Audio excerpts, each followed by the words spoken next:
Welcome to Channel 3 Eyewitness News at 11. Thanks for joining us. I'm Patricia Del Rio. We are learning more about what led to the arrest of a New Canaan police officer on weapons and explosive charges.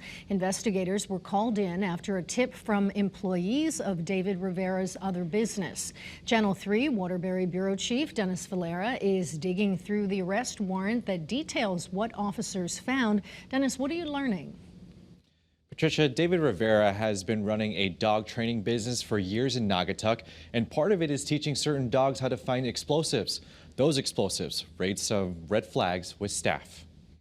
Standing in handcuffs, Officer David Rivera appeared in court for the first time as a suspect. His charges stem from concerns of a former and current staff member at his business, Black Rock Canines. Rivera had explosives on site to help train dogs to detect them, but according to the arrest warrant, when the former worker asked about licenses for these materials, Rivera said he was allowed to have them under his badge.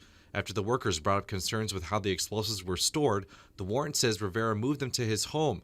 Investigators verified through ATF that neither David Rivera nor Black Rock Canines LLC had an explosives license, nor has he applied for one.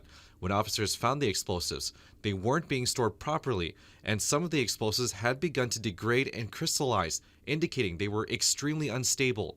In court, Rivera's attorney stressed the explosives were for training purposes only.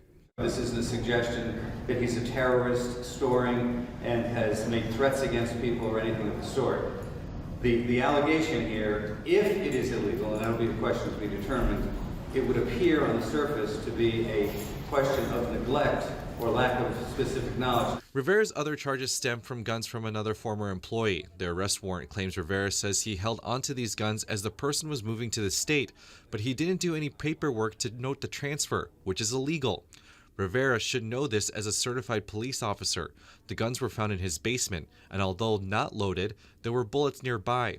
There was nothing prohibiting entry to said firearms and ammunition.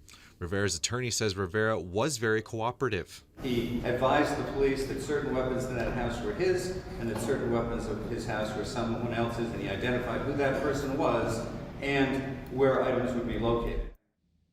Rivera is due back in court on May 10th. His attorney did try to lower his bond from $250,000 to $50,000 today, but the judge kept it at $250,000. Live in studio, Dennis Valera, Channel 3 Eyewitness News.